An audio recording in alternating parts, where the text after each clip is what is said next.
Hello, and welcome to Enchantment of Eternity's review for The Enemy, which is episode 7 of season 3 of Star Trek Next Generation. And this video is a part of a series of videos where I review episodes of Star Trek Next Generation, one episode at a time. And in this video, I cover the episode The Enemy. So The Enemy is the episode where the Enterprise is investigating a planet in Federation space that has these terrible storms that messes up with your body, could kill you if you stay on that planet for a long period of time. They find a Romulan there where they shouldn't be.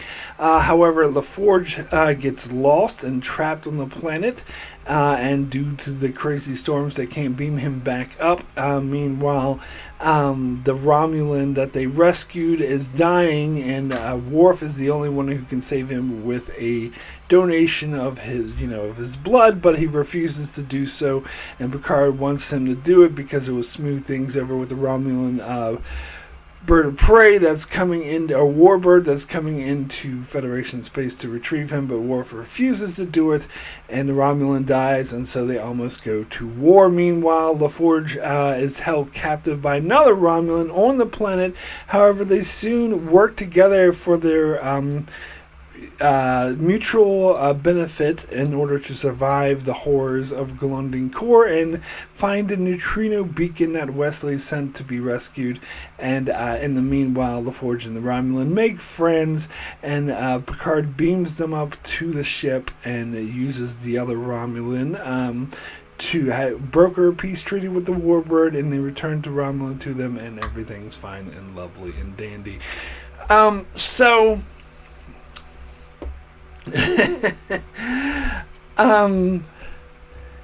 Whenever I bring up this episode, I always talk about Enemy Mine, which is a 1985 movie with Dennis Quaid and Louis Gossett Jr. Now, I used to watch this movie a lot when I was a teenager, but I haven't seen it in a really long time. So I can't really say exactly how much this episode emulates that movie. I do remember the movie was about, the humans were warring with this alien race, and they were like in the middle of a war, but two of them crash on this planet, and at first they're enemies and they hate each other, and they don't get along, and eventually they learn to become friends, and you're like trapped on the planet for like decades, I think, and the alien ends up being pregnant and having a son, and he dies, and so the human has to raise the son. I think it's based off a novel, I believe. So I always talk about how this episode is pretty much a rip-off of that, but it's not. I think rip-off is too strong of a word. It's inspired by, but and some of the more frustrating examples, no one ever mentions it. In fact, they brought up some classic movie, which I don't remember what it was called. I never really heard of it. I think it was the two escaped prisoners who have nothing in common have to work together, or maybe they're veterans. I don't know. I've never seen the movie, but anyway, they bring that up as the inspiration for this episode. Now, I don't think it's a situation like Siege of AR 558, which very, very, very, very, very, very, very, very, very, very, very, very, very, very clearly stole from Saving Private Ryan, at least the last 30 minutes of that film, not the entire film, mind you. But I don't think this is that bad of an example of it. I think it is because the thing that probably comes to my mind more than anything else is because it involves an alien, and it's a sci-fi setting, and they're trapped on a planet, and they have to learn to like each other. That's probably where the similarities end. I think what's even worse, though, is that Enterprise will copy this episode, which in turn was kind of copied from Enemy Mine, but different enough. But when Enterprise does it, they just, of course, as Enterprise always do, they love to copy other Star Trek episodes and do a worse job. And this is just another example. What was that episode even called? Dawn. Yeah, I think I called that one the worst episodes of Enterprise because it brings nothing new. It just is copying this episode and kind of copying Enemy Mine more than this episode does, to be honest. And it's just like, oh God, like, can't you do anything original? But anyway, not here to complain about Enterprise. Here to talk about The Enemy. Now, it's not as thorough, if I'm being honest, as Enemy Mine, but Enemy Mine is a 2-hour movie, 2-hour plus movie, where this is just a 45-minute, 50-minute episode, and it also has 2 subplots, and so not that much time is spent with LaForge and the Romulan getting to know each other. Certainly not as much as something like Enemy Mine. But, it's kind of impressive because you do buy it. Like, at least I buy it. I think I do buy their gradual working together in relationship. But it basically happens over just one conversation. And the storyline is a little bit rushed, to be honest. And so I think that does make it not that great. Still better than that Enterprise crap, though. But, how I said it had 2 other plots. The thing I love about which I'm finding about season 3 in general is when they do like A-plot, B-plot situations, they're usually related. They're usually tied, like interwoven and tied together. When you get later into especially season 5, and I'm gonna relish like really harping on the season 5, and Voyager did this a lot too. You had a very static A plot and B plot. Actually, season 4 did this a bit too. I think that's when we'll first bring it up. I'm thinking the episode In Theory, where usually the A plot is like a character story that's usually boring, sometimes not, involving one of the main characters. And the B plot is some BS anomaly bullshit thread of the week that nobody gives a shit about.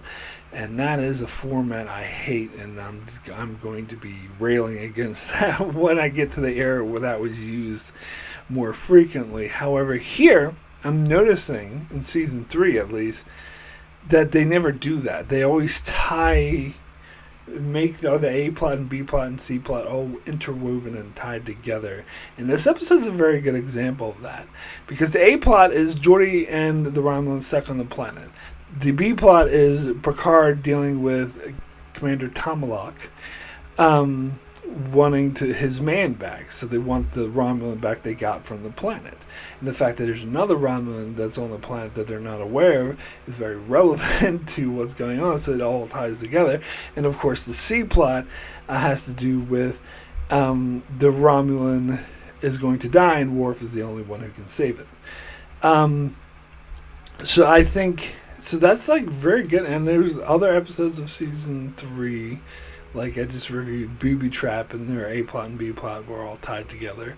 And they tend to be able to do that very well. And I kind of prefer that. That's kind of why I prefer season 3 to these later seasons, even though Michael Piller and Brendan Braga and Ronald D. Moore think the later seasons are better.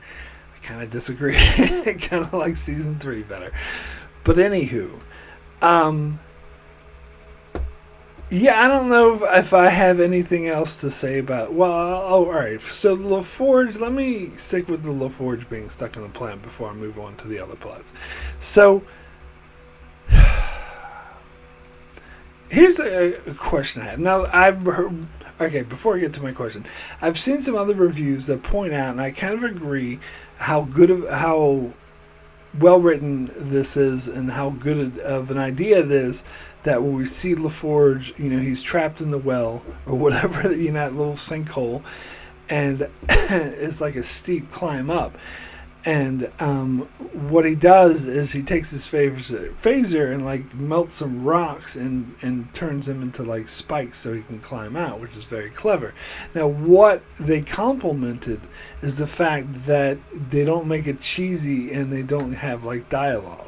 Like a lesser story, like for example, maybe season 1 or 2 of Next Generation would have Geordi talking to himself in order for the audience to get what he's doing, to be like, oh God, how am I going to get out of here? Oh, what if I melt these rocks and turn them into spikes and then I can climb out? that's the way to do it if you think your audience are idiots. That's treating your audience dumb, but this episode treats your audience intelligently, like they're smart enough to see what he's doing. But to be honest, like, it took me several views of this episode before I caught on to that, mainly because it was like, I don't know, I think it had to do with the lighting was kind of dark and I couldn't really see what he was doing. I think that would have helped if I was able to see. And I think I also kind of zoned out of these scenes, or thought they were kind of boring and I wasn't paying attention. I don't know, because I was young. I was young when I first saw this episode, but eventually I did catch on, and I was like, "Oh yeah, that is kind of clever." And of course, as a fully formed adult now, I do appreciate that they didn't, treat the audience like idiots and try to, walk them through it or whatever. But so this is fine. But then after this scene, we get a scene of, and this again, when I first couple of times I saw this, I kind of blanked out and never paid attention. But, as I got older, especially as I was doing these reviews, I started paying attention and noticing a scene, the next scene for Geordi after that, you see him climbing over like this cliff face where there's like water dripping down, and he's like trying to hang on. And he's getting, like, his shirt's getting all muddy, and it's, like, muddy for the rest of the episode. And it's, like, a little cliff face, but the water's dripping down so it makes it hard for him to hold on.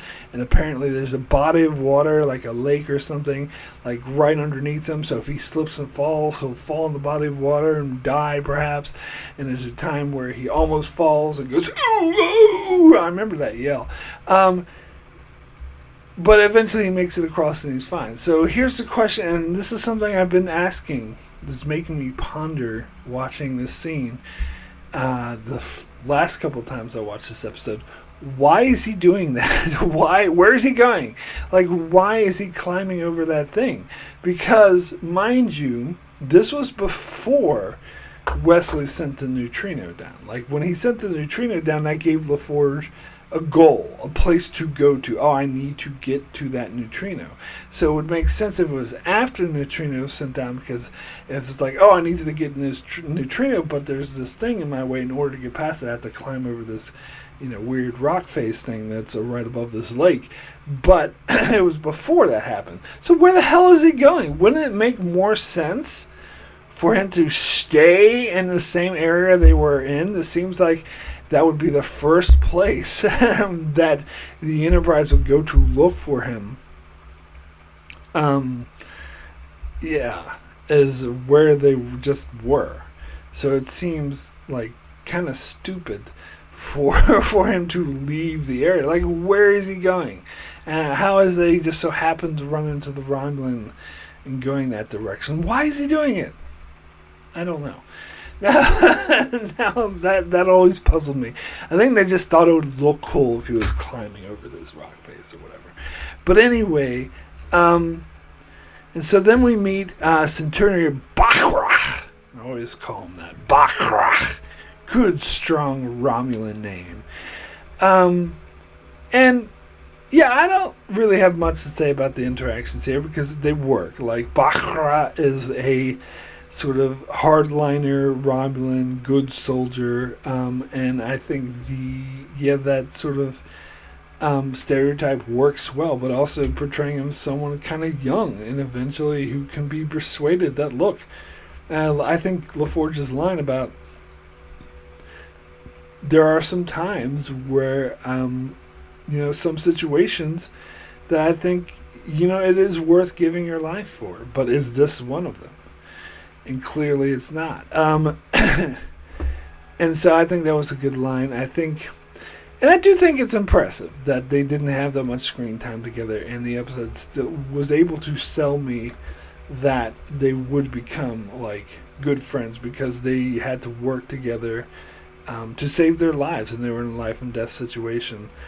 At first they were enemies, and then they became friends. I think, so I do give the episode credit for selling me that in such a short amount of time, and I do think, the scenes between them work, like at first when LaForge, I do think it's kind of dumb, like when Bachrach gets caught in the rock slide and gets, hit by all those rocks, and LaForge saves his life. I mean, that's not dumb. That makes sense. What's dumb is why didn't LaForge take his disruptor while he was doing that? He had plenty of time to do it.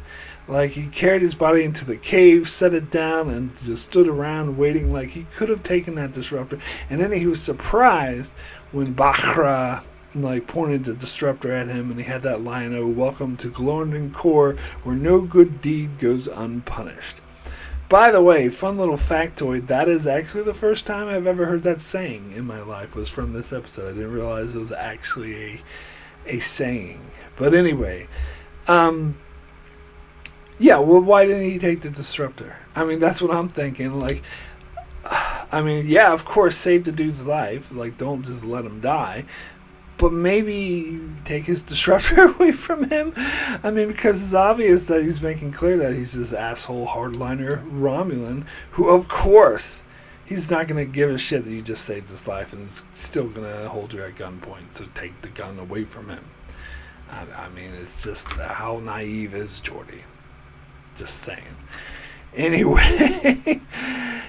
Anyway, but yeah, the rest of it where, Geordi goes, his visor stops working, and he's becomes a spoil sport, and oh, we're just going to die, there's nothing to it, and Bakhra has to be the one who, talks him out of it, but, and I will be your eyes. Some people are saying this actor was really horrible. I don't think so. I don't think he's the best actor of all time. I'm not going to give him any awards or anything, but I definitely seen worse in Star Trek. I don't think he's that bad. But anyway, so that all was all well and good. But then we go on to the ship, and we meet I've seen Future Imperfect too many times. We meet Commander Tomalak. In fact, I've talked about this tons of times before, but I feel like I gotta bring it up again, because I know not everyone watches every single one of my videos. I first saw Season 4 several times before I saw Season 3, and so I was well familiar with Future Imperfect. In fact, Future Imperfect was one of my favorite episodes at the time. And so they mentioned, Ambassador Tomalak, who part of the holographic program, who was Commander Tomalak, and I had no idea who that was because I did not see Season 3, which he only appeared in 2 episodes prior to Future Imperfect, which was this and Defector, and they came out very close to each other, so it's strange. But anyway,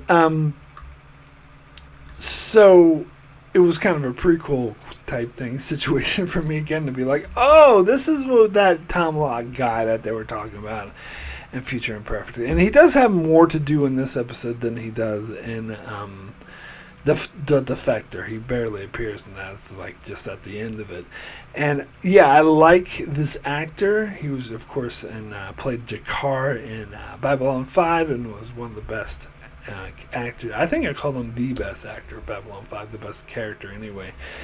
Did a really good job, and it was awesome seeing him in this role. And it's just, watching it makes me disappointed that they didn't bring him back more. I think they should have brought this character back a lot more, but apparently the actor said he didn't want to do it anymore after Future Imperfect. He said he was okay doing the enemy and the Defector because he was just a face on the view screen, but when he actually had to walk around in the Romulan makeup in person, it was a lot harder to do, which he did for Future Imperfect, which he didn't like, so he never appeared again after Future Imperfect, except for a very brief cameo in the series finale, All Good Things, which I do love that they brought him back for the finale. That was great. It was a small little cameo, but appreciate it. Which is, I don't understand why he said that, because he was on Babylon 5 for 5 years, and he was in a heavy makeup. He played an alien for that, but maybe the makeup was different. I don't know. I don't know what the deal is. But anyway, maybe he was too busy doing Babylon 5. Although, no, because Babylon 5 didn't start till after Next Generation finished. So, anyway, I don't know. So, or maybe, no, it started, towards the end of Next Generation. But anyway, they could have brought him back. Anyway, Yeah, Tom Locke was cool, and I think his interactions with Picard in this episode was really good. I like the way that Picard is handling the situation. He's taking it seriously. And we have some really good dialogue back and forth between Picard and Tom Locke. Like the chemistry between these two was so great, which is why I'm really disappointed they didn't bring him back. He was such a good villain, and he was like, when Picard wouldn't let him cross the neutral zone to retrieve his man, and he was like, territory. You would measure territory over a man's life? And Picard's response, Commander, I am singly impressed for your appreciation, for your respect for a life. Do not risk any more lives by crossing the neutral zone. Like, awesome, Picard, awesome. Because obviously he's full of shit. And at that point he was like, Picard was like, oh, yeah, I found, Romulans inside Federation space for reasons as yet unknown. And Tom Locke was like, I've given you an explanation. And Picard's like, and I reject your explanation. Also, like, a lot of awesome, like, back and forth between these characters that I like.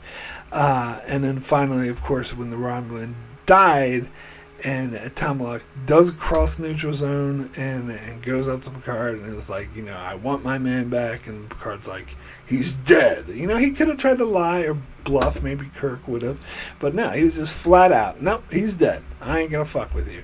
And the guy's like, all right, well, he is but the first to die. Really intense, really exciting stuff. Absolutely loved it. And then when they beam, of course, Picard has to give his nice little Picard speech, which is a good speech. I forgot to mention in my top 10 Picard speech thing, where he was like, where he's just talking to Tom Locke, who refuses to talk, and he's just like, look, we found another man, and he's actually bluffing. I like it. He was like, said to Riker, put your best poker face on, and Riker straightens up and gets ready, but he's not even on the view screen. But anyway, I do like that. It's still cool. And so he's like, he doesn't know, because Picard doesn't know it's a Romulan with LaForge, but he guesses, and he guesses right. So it's a good bluff, and he was like, so we found another man in your one-man craft. And I was like, we're going to have to beam him up. We have to lower our shields to do it, in which case we will be vulnerable, and you can destroy us, but you will destroy not only the Enterprise and her crew, but the ceasefire that the Federation of Romulans currently enjoy. Which does kind of... Episodes like this and the Defector, especially the Defector, really plays to the Civil War aspect that the Federation and the Romulans have. Not Civil War, sorry, Cold War, which is what they use the Klingons for in TOS. And really,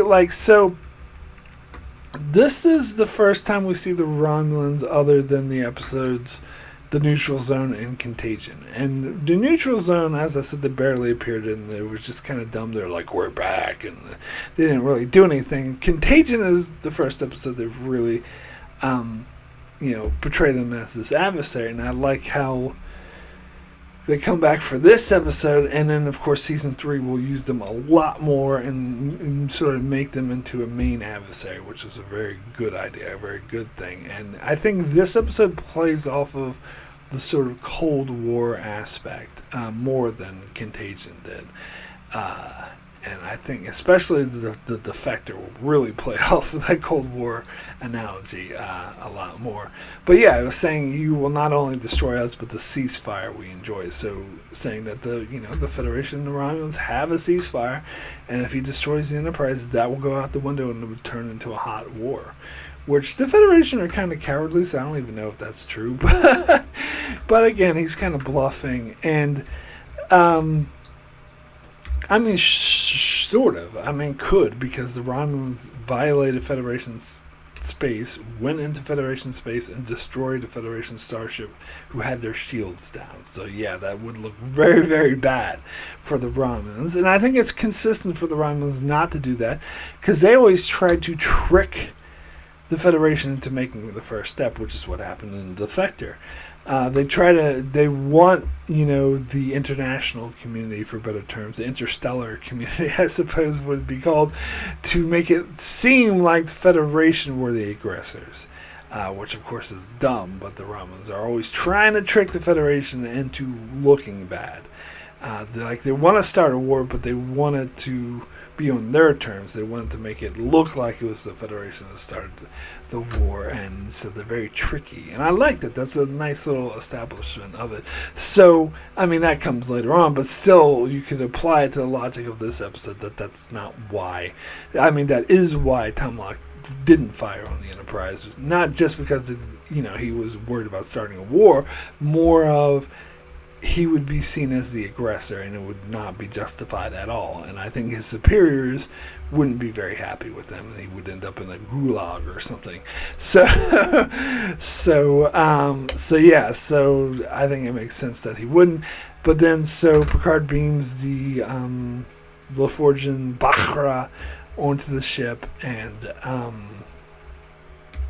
Picard's first reaction is, I like how Picard, because Worf is like, security to the bridge, and Picard makes a note to say, belay that order, and then says, shields up. I think saying shields up first might have been a bigger priority, but it was kind of like, shut up, Worf, just stop it with your stupid, I want to shoot everything thing. I've heard some other reviewers say that Worf was often right. I disagree. He was often wrong. Not like soon, often wrong. But I think he's always like, let's fire phasers, let's shoot the people. It's like, he's always wrong. I'm sorry, the only time I've seen so far when he had been right was Samaritan Snare. But anyway, like here he's clearly wrong. They don't need security on the bridge. LaForge is there. He's a nice guy. It's Bacra. Anyway, Bacra. Anyway, so, then he was able to, call Tom Locke and be like, hey, we can return your man to you. And he's like, we were obviously misinformed to the size of the craft. And Picard's like, so something like, really? Or yeah, seriously?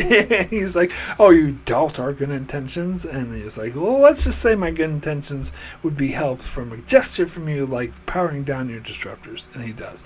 Great, interaction, great moment, like it all good stuff. All good things. Different episode. Anyway. So then we get the C plot, which is probably, even though it's like the least prominent plot and probably takes up the least screen time and it's the least, important, probably my favorite of the episode is that of Worf being asked to donate whatever it was, basically donate his blood, to save the Romulan, because he was the only one on the ship that's compatible, and this would make sense because he's the only Klingon on board. Like if they just went to some random human like LaForge or Riker and said, you're the only one who could save him, you're the only one whose blood is compatible, it would be like, what? Why not? There's like a billion other humans on board, but it says Worf actually makes sense.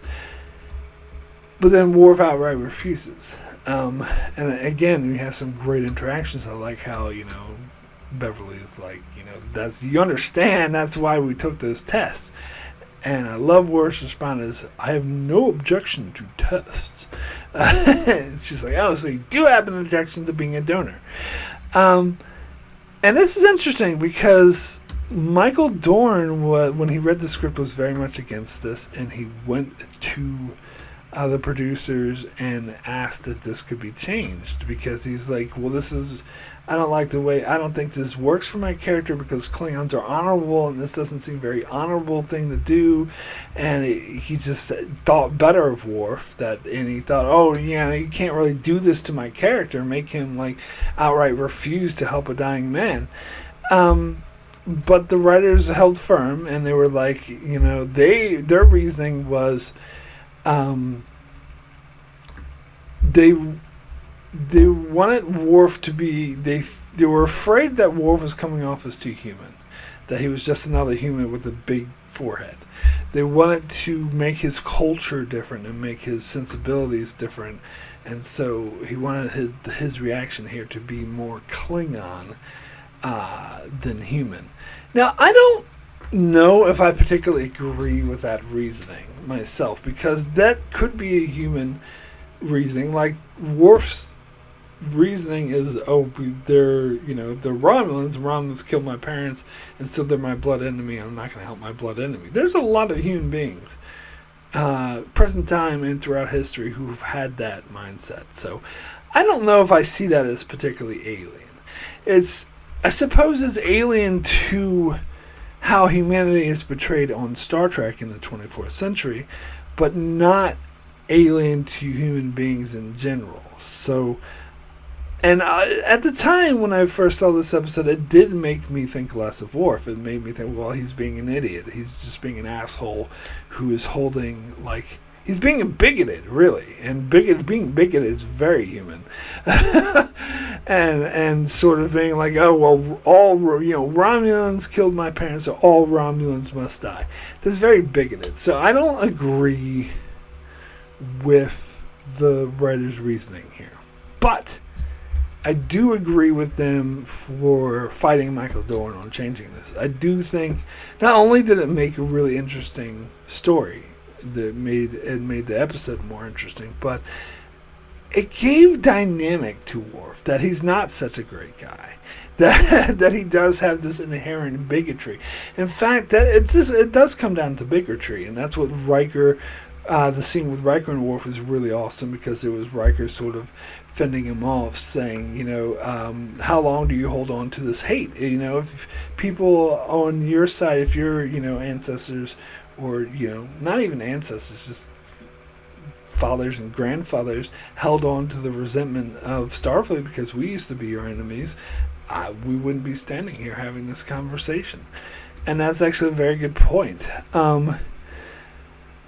But Worf was still refusing to do it. And I do like... And then we had the scene where Worf encountered the Romulan, and he kind of hurt his case, because I have a feeling that Worf was, like, considering donating the thing, mainly to help his ship, because he knew that would help Picard in his negotiation with Romulans, and he was a good Starfleet officer who wants to support and help his captain. And it was at odds with his whole cultural background and everything he believed, but I think he was strongly considering putting that aside. But then when he went and saw the Romulan, which ironically Beverly brought him in to see the Romulan to try to change his mind, but I think it had the opposite effect that she was hoping for, because the Romulan was an indigent asshole who's just as bigoted as he was, and pulls him closer. Once Worf tells him that he has this thing that could save his life, he pulls him closer. I like that. It's such a good scene. He's like, I would rather die than pollute my body with Klingon filth. And I think that was like, well, fuck this guy. And that was Worf's reaction, is that probably pushed him even further. In fact, I've heard some people make the argument that Worf did the right thing after this scene by not donating, because it went against the patient's wishes. And so that complicates things all over, up and down the place. And so Worf is like, well, he doesn't even want me to save his life, so why the fuck should I do it? And plus, Klingon filth, insulting him and proving his point that he couldn't say, oh, yeah, not all Romulans are alike, but this asshole is just like the people I killed the parents, so fuck him. And because he proved that he is just as bitter, angry and bitter and whatnot, and bigoted as Worf is. And so he's like, well, fuck it. And so then you get the amazing scene, and I love this scene, my favorite scene of the episode, where Picard pulls Worf in, and is like, I beg you, I plead with you, please, donate your blood. And Worf's like, I cannot. And this is a really good scene, because, Picard at first tries to, lay it out like logically, like this is what happened. It's gonna work much better with us. It could start a war. We're on like really shaky ground here. But Worf also in turn lays it out to Picard. It's like, look, if you order me to do it, I will do it because I'm a Starfleet officer. You're my captain. Even though I don't want to do it, if you order me to do it, my personal feelings don't matter because I'm an officer. I follow orders. I will do it. So he is laying the gauntlet in front of Picard. Now, I've heard other people suggest that Worf wanted Picard to order him, but I don't think that's true. I think Worf doesn't want Picard to order him, but he is prepared for Picard to order him to do it. He's like, because I think maybe in some way he wants Picard to do it because he knows it's what needs to be done, but he does not want to volunteer. He doesn't want the onus to be on him. Like if Picard orders him to do it, it's like, well, then the onus is on him. He forced me to do it. He's my captain. I was following orders. It's not me. So it's sort of internal way for him to justify doing it. To be like, so his honor wasn't sold or the memory of his parents weren't sullied or dirtied by his actions because I was being a good Klingon by following orders from my superior officers, so I did nothing wrong. But if he wasn't ordered to do it, then he does dishonor or dirty the memory of his parents according to his logic. And so I think he would rather not help the Romulan. So I don't think he wanted Picard to order him, but I think it was like in his mind, he's like, well, if he does, then I did nothing wrong because I'm following orders, which is the right thing to do. And I did it to help my ship, but he doesn't want to be the one to volunteer to do it to help the ship. He wants to be forced to do it if he does it at all. I think he'd rather not do it though. And that great scene where Picard sits down, looks at him, says, "Lieutenant," like that, and Worf straightens up. You know that he's ready to be ordered to do it. And he's like, "Sir," like he's ready to hear, "I order you to do it," and Worf would be like, "Okay, I have to do it." But instead, Picard says, "That will be all," and you can tell Worf is kind of surprised by that. And that was such a great scene. And for Picard, for his part, he doesn't want to order Worf to do it.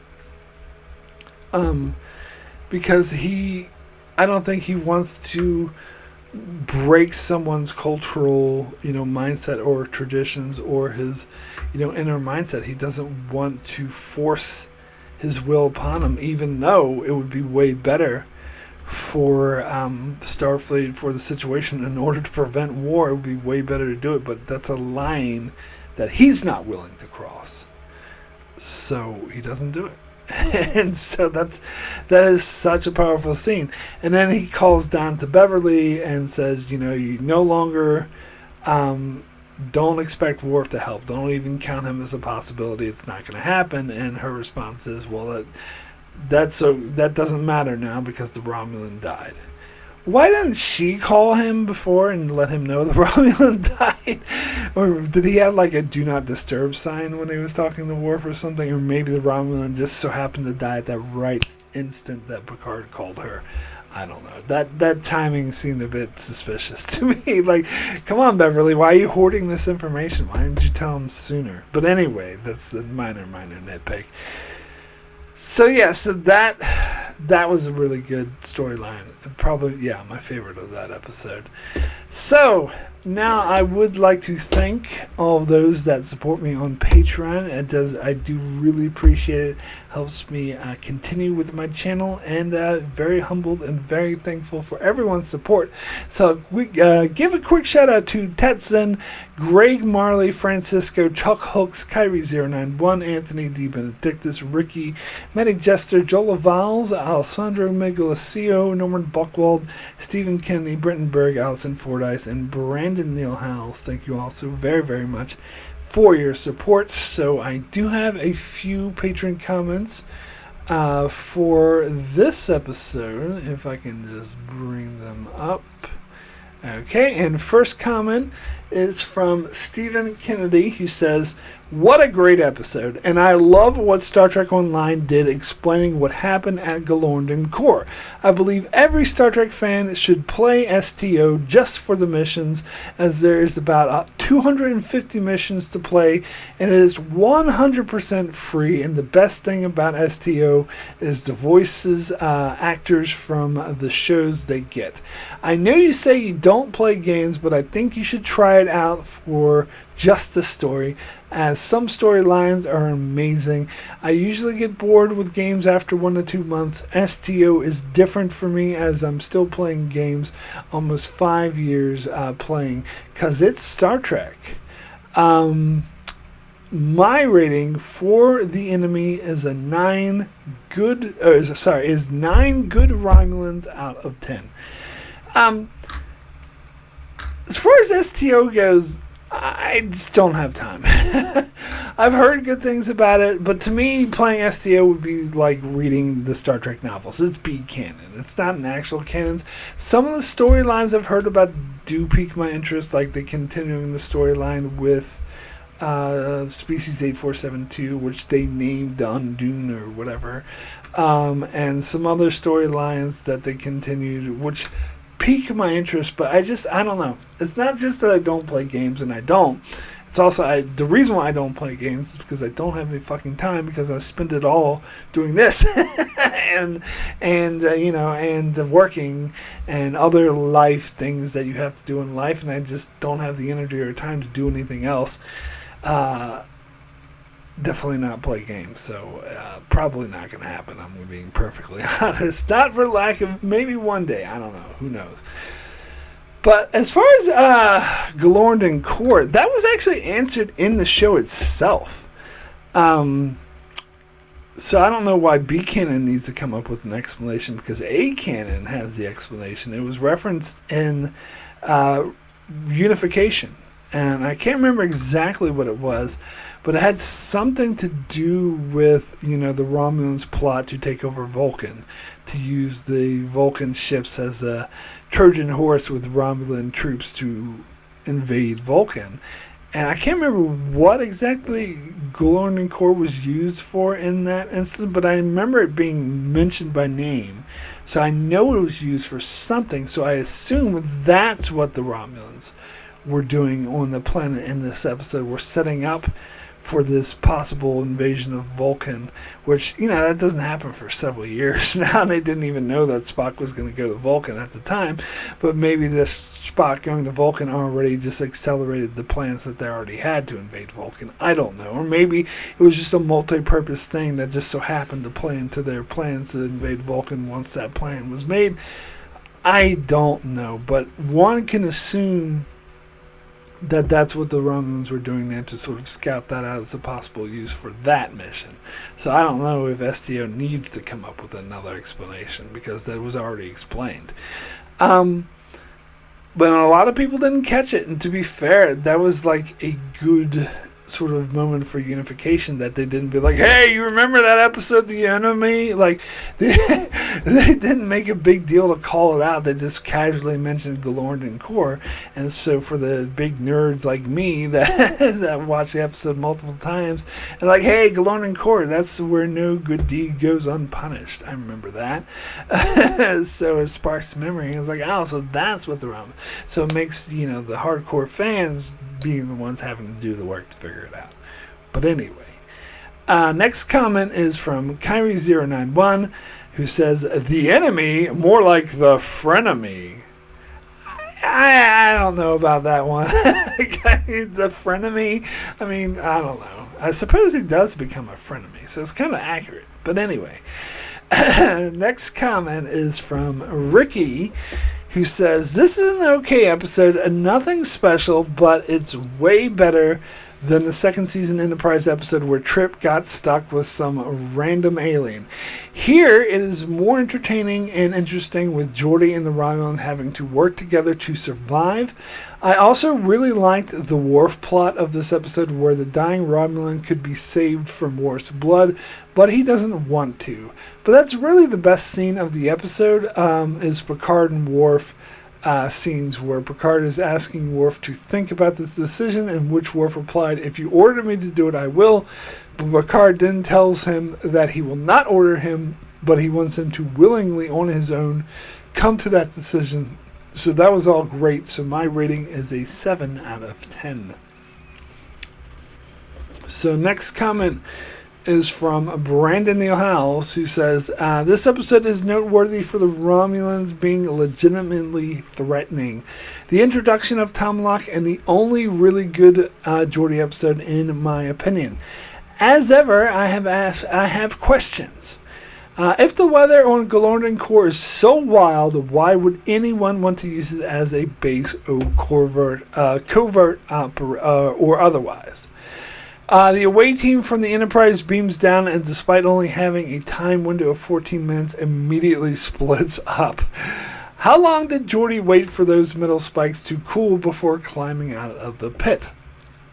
I laugh at the view from Geordi's visor every time it is shown. It looks like reading Rainbow to me. I'm glad that Worf chose not to save the dying Romulan. I wouldn't have done so either. Bakra is an interesting character. I'm sorry we never see him again, and I enjoy his interaction with Geordi, particularly how one is optimistic when the other is in a state of despair. I fear that Bakra might have been eliminated by the Romulan High Command after he was debriefed. This is an excellent episode. I think the original plan was having Troy trapped with Geordi would have made the episode weaker, but that's just me. I imagine Gene Roddenberry objected violently to the title of this episode, though. 8 shoes full of sand out of 10. Now, I don't think Roddenberry would object to the episode because the title of the episode is kind of ironic a little bit, because it's called The Enemy, but it's about Geordi making friends with the enemy. I think that's also why it brings Enemy Mine to mind, because it sounds similar. Enemy Mine. I don't know. The writers of that episode had to have seen Enemy Mine. They've had to. I don't care whatever classic movie they compare it to. It's had to be Enemy Mine. Anyway, but you bring up an interesting point that I forgot, interesting factoid that I forgot to mention about Troy, that, yeah, the original plan was to have Troy and Geordi trapped on the planet, but I think, that would have made the episode weaker, because then the Romulan would have been outnumbered, and it wouldn't have been that one-on-one relationship. And plus, Troy's whole job is to reach out and, talk to other people, convince them to do it. So I think it's more powerful having Geordi to do it. But poor Marina Sirtis, she was like so excited for this episode. Oh, I'm going to be featured prominently finally, and I get to do something, and now you're completely written out of this episode. You have 2 lines. That was kind of shitty, but I do think the episode works better with just Geordi, unfortunately. Why, Brandon, do you say you're glad that Worf chose not to save the dying Romulan and you wouldn't have done so either? Is it because he was being a dick? Because he was like, I'd rather die than pollute my body with Klingon filth? I mean, it was better. Not only is it more moral to save someone's life than just let them die just because. I mean, that's one thing. But also the other thing is, the fucking Enterprise could have been destroyed by letting him die. They could have started a war between Starfleet and the Romulans just because Worf wasn't, being a bigoted bitch and wouldn't donate his blood to save one guy's life. So I'm going to challenge you on that. I need to know why you think it's such a good idea. I think it was obviously the wrong thing to do, but that's what makes it interesting to me, is that Worf did the wrong thing. That makes him a more interesting character, in my opinion. But anywho, next comment is from Norman Buchwald, who says, I saw not that long ago some people praising Dawn from Enterprise. Ick. If I want to see an original in the TNG and see it done right, it is called The Enemy, and has a better B story to boot, where Worf makes a controversial conviction. Yes, Geordi losing his visor is a bit reminiscent of Velma losing her glasses in Scooby-Doo, but still powerful on how he and the Romulan work together to survive 8 Wesley beam-outs out of 10. Yeah, I've seen a lot of memes on Facebook recently of comparing Geordi losing his visor to Velma losing her glasses. I don't remember Scooby-Doo very well. I mean, once someone makes that reference, I'm like, okay, I kind of recall that. But, I mean, Geordi is blind and needs the visor to see. To me, that's more justified than Velma needing her glasses to see. But anywho, like, I wouldn't make that comparison. Yeah, and anyone who says Dawn from Enterprise is actually a good episode is just wrong. Although I wouldn't necessarily call The Enemy original because it kind of stole it from Enemy Mind, but maybe not really, but kind of sort of. Anyway, thank you so much, patrons, for your comments. So my rating for The Enemy out of 10, you know what? I'm going to give this episode an 8. Extremely good. And again, this is really changing my mind because I think the past couple times I watched this episode, I gave it a 6. And I think, for some reason, I really liked this episode when I was younger, but then when I got older, for some reason, I started not liking this episode. I think it was because of that it comes off as a bit boring when Geordi is climbing over that cliff face for no goddamn reason, or it's just taking too long to get going, and that yeah, I don't know, for some reason I just didn't like this episode that much the last couple times I watched it, but this time I appreciated it a lot more, particularly the Worf subplot. I think the Worf subplot is what pushes this episode to an 8. I think without that subplot it might have been a 6.